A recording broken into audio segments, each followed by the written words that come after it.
Hey there YouTube, today I'm going to show you guys how to install the Vevor 1800W kit on your Razer MX650, MX500, or SX500. This is the best budget kit for your Razer to make it feel more powerful, and I'm going to show you guys all the parts and tools you're going to need, as well as how to wire in the controller and make your bike a ton more fun. So without further ado, let's go ahead and get right into the video.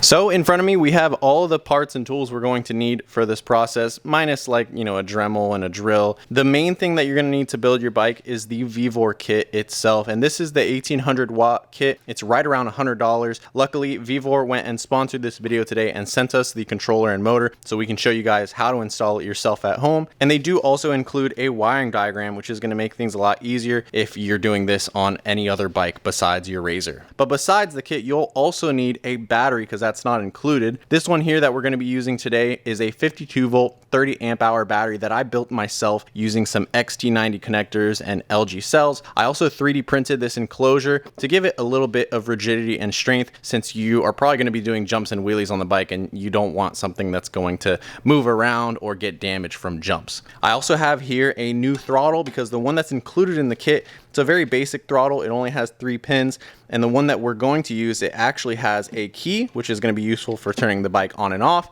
as well as a voltage display, which is going to tell us the status of our battery. That's something that doesn't come in the kit, so I would recommend you guys check that out. I'll put a link to it in the description down below. Besides those things, you'll also need a 5/16 drill bit, because we're going to be doing some drilling on the motor here, and then also some connectors. I like to use these JST connectors because they come standard with most e-bikes, like on the throttle here, and the ones on the controller are a little bit bigger, a little bit different. So we'll probably end up swapping a couple of connectors to make our throttle work, and in the future we can always add brake lights and headlights and other things as well, which is a huge bonus for this controller here. Now finally, you're gonna need a Razer in order to do the swap, and mine here, I'm not kidding when I say budget, I only paid $35 for this bike, and it shows, because there's rust on the wheels, the suspension, the battery tray, and it's just overall in pretty rough condition. But I will say that it is 100% rideable condition, besides the fact that it was missing a chain when I bought it. So I did have to buy a new chain, and it did come with the motor and controller and some good batteries. I'm hopefully going to sell the batteries, but the controller I think was bad, and the motor, it can probably be reused in another project on something else, because it is a 500-watt motor. But this bike is going to be a lot more fun with 1800 watts of power. So we'll come back to the bike in a second, but for now, let's go ahead and do some of the wiring on the controller and the motor, so that'll be really easy to put in there. So we're going to be focusing on the controller itself, and starting with the power wires, which are plainly obvious. You're going to solder your own power connector onto this controller using the red and black wire, and I decided to go with an XT90 plug. It was probably a little bit overkill, considering this controller only pulls 30 amps, so an XT60 connector would have been fine, but don't forget to heat shrink those, and then we can move on to the phase wires for the motor. Now again, the benefit of having a controller motor combination is that everything will match. So we're going to do green to green, blue to blue, and yellow to yellow on these phase wires, and I decided to solder them so that they have a permanent connection, but this can always be removed in the future. And once that's done, you can connect the hall sensor wires, which already have a matching plug between the motor and the controller. Now to wire the throttle, we're going to go ahead and install a JST connector on the controller itself. And these are a little bit more compact, smaller than the ones on the controller, so they're going to take up less space. And as far as pinning the wires, it's very simple. You're usually going to line up your ground and your voltage supply together, so it's usually red to red, black to black, and then you'll have a signal wire for your throttle. Now for the key switch and display on the throttle, we're going to use the electronic lock on the controller, and that's really easy because it's labeled. And as far as the pinning goes, the wires usually don't match up their colors, so we're going to just install them one way, and if it doesn't work, we can always come back in and flip it around. And in this scenario, I actually ended up installing these backwards, but I'll explain that in a second.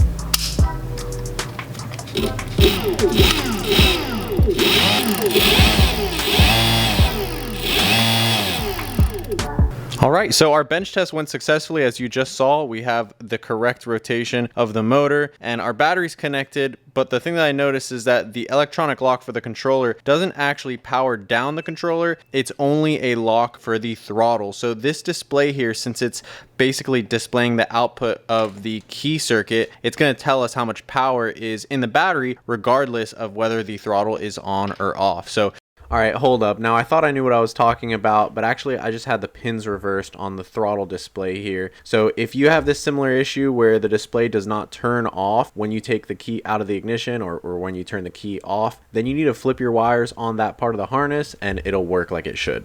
For now though, we're going to move on to modifying the motor, and then we'll modify the frame of the bike. Now the factory motor has these mounting brackets, which is typically for something like a dirt bike or a go-kart, but we won't need these for ours because we're actually going to be using some of the holes that are on the sides here. Now the problem is that there are these two screws, I've marked them with black Sharpie, that they actually stick out and get in the way of mounting the motor. So what we're going to do is drill a hole into the base plate here, and that way these screws will actually sit recessed in order to get these screws to sit flush with the plate here. This one, it's not going to get in the way, so you can leave that one as is. I'm going to go ahead and use a little bit of masking tape to tape that off, drill these countersunk holes for the screws, and then an angle grinder in order to remove this bracket on the bottom, and then we'll be able to move on to the bike.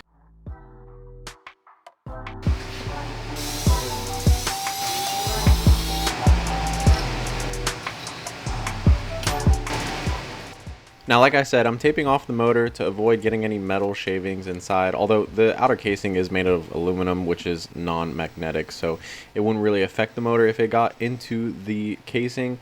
Regardless, you're going to go ahead and drill these holes just deep enough so that the screws can sit recessed with the surface, but you don't want to go all the way through the casing because then those bolts wouldn't be holding anything on.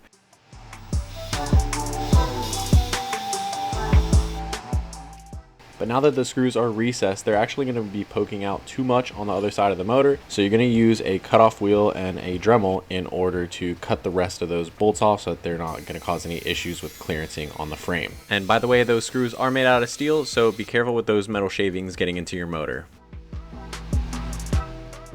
Now for the motor, I probably could have used my Sawzall, but I decided to put a fresh cutoff wheel on my angle grinder and go at it. And then once it was ground down enough, all I had to do was use my hammer to make a crack in it and then move on to the other side. And it's as simple as that to remove these arms, and that way the motor will fit without any issue.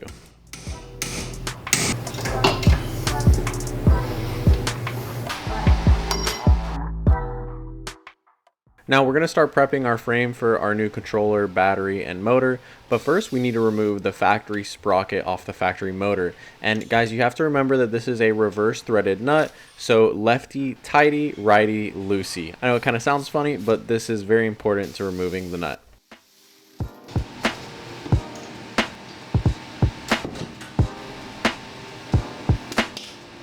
Now we do have to remove the factory sprocket on the MX500 motor because although the new motor does come preloaded with a sprocket, not only is this the wrong size, it's a 9-tooth, they do include an 11-tooth sprocket, but the problem is that it is not for the same size chain as what is included on the Razor. And since we have the new chain right here, I was able just to confirm that, even though, again, look at that size difference. Both of these sprockets have the same number of teeth, but only one of them fits inside this chain, whereas the other one clearly will not. So we're gonna go ahead and install this rusty sprocket on my motor, just the same as removing the one from our old one, and that is done with the left-hand threaded nut on there. So let's change that, and then we can move on to modifying the frame of our bike in order to accept the bigger battery and install our motor and get everything wired up.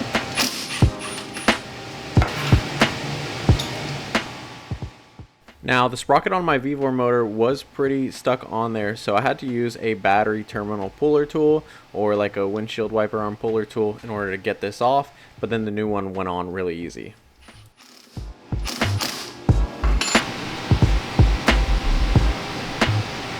Now, since I have such a large battery that's going to occupy this center portion of the frame here, we do have to cut off this battery support here. It's not structural. It shouldn't impact how the bike rides. And then since my battery is a little bit wider than this tray right here, we're going to flatten out these tabs. So these are two steps that you might be able to skip if you have one of the smaller 48-volt batteries. Once that's over with, we'll get the motor in, the battery, and then the controller. And I'm hoping we have enough room left over for the controller up here, maybe under the gas tank. Now with the gas tank out of the way, we can go ahead and start cutting up our frame. And you want to be extra careful around some of those brake and throttle cables. You don't want to accidentally cut into those while you're using your Sawzall. And remember that you want to use a bimetal blade for your Sawzall. That way it'll cut through this steel really easily. Now we can move on to the battery tray. Like I said, my battery is a little bit oversized, so in order to make it fit, I need to bend one of these walls over, and that way it'll make the battery fit into the tray, and then we'll have to worry about getting it strapped in so it doesn't move around.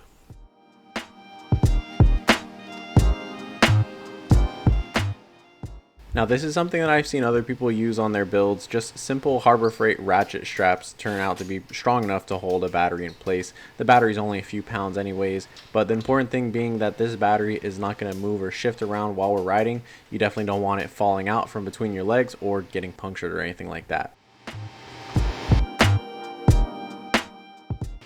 Now we are in the final stages of our build, guys. I'm just routing the controller and the motor through the frame. Want to make sure that that wire doesn't get cut or damaged when we're riding.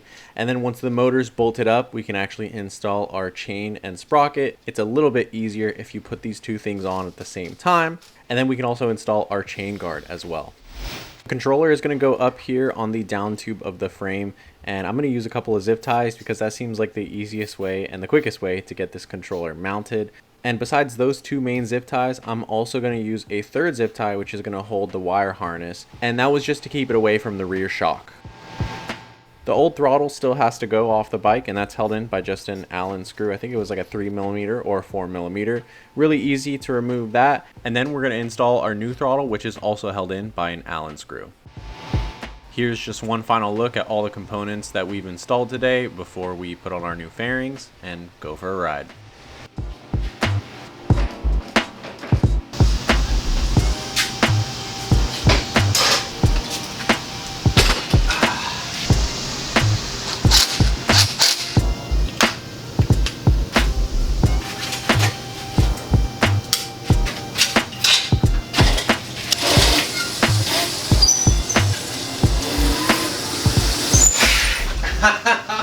Wow, I just have to give you some of my first impressions after ripping this thing around. And guys, this thing rips. There's so much torque bottom end. I just scuffed up my knee trying to pop some wheelies because it just comes up real easy from slow speeds. But if you're gonna do a little bit faster, you do have to put your weight further back on the seat. I don't think a lot of people mention that. The battery seems to be pulling around 30 amps constant if I'm like flat out, and top speed right now is 33, maybe 34 miles an hour. So we could jump up the sprocket size to get a little bit more top end, reduce the amount of torque low end. I'm not sure if I'll do that because the torque is pretty addictive in the grass and the dirt in the front yard, but for now I'm super happy with the result. I do need to tidy a few things up, maybe route the wires for the throttle through the fender plate right here, but otherwise I am super pumped, and I just had to give you guys some of my first impressions after ripping it around. All right, so I'm gonna give you guys my final thoughts on the Vevor 1800W kit now, and we'll start with the disadvantages. Number one being that this is a very basic kit. The motor, controller, and the throttle is all you get, and even the throttle, it's kind of cheap, and I'd really recommend you get a new one. The half twist throttle that I used before ended up sticking a lot, so I returned it and got a full twist throttle with display. I'll link that down below. And the other disadvantage to this kit is even with an aftermarket throttle, it's still very touchy as far as the power coming on. So if you even just twist the throttle a little bit, it's gonna send about 30 amps to the controller. And that ends up being a lot of torque for someone that might not have ridden an electric bike before. So if you wanna limit the power, I definitely recommend putting that 3-speed switch in. Now, the advantages of this kit is that it does have a ton of features. The controller has a lot of connections on the harness for lights and brake lights, all sorts of things, displays, key switch, lock, and things that we didn't even get into this build that you could add onto your Razor or whatever application you're putting the kit on. And it's a tremendous value. I would say that that's the number one advantage of this kit, is that for right around $100, you get a really powerful controller, a powerful motor, and just about everything you need, and it bolts right into the Razor. So if you guys want to see more videos, I'm actually going to be transferring this kit onto my yellow MX650 that I just recently purchased. That one has a ton less rust, and so we're going to be swapping everything over to that, and then also adding lights in a future video. And I also bought a new bike that I want to show off to you guys right now. Let me go get it. That's right, I picked up this 48-volt Mototech dirt bike. This is like the upgraded version of the Razor MX650. It's got hydraulic shocks right out of the box, even hydraulic brakes, and it sits a little bit higher and uses a 14-inch wheel instead of a 12-inch in the front and a 12-inch instead of a 10-inch in the rear. So it's a little bit of a bigger bike, and I think it's gonna do really well with the battery that we just built and also a new controller that we're gonna wire in. So if you guys are excited to see more Razor videos and building e-bikes and modifying this Mototech right here, please subscribe to the channel down below and leave a like or comment. As always, I hope you guys have an amazing day, and we will see you next time.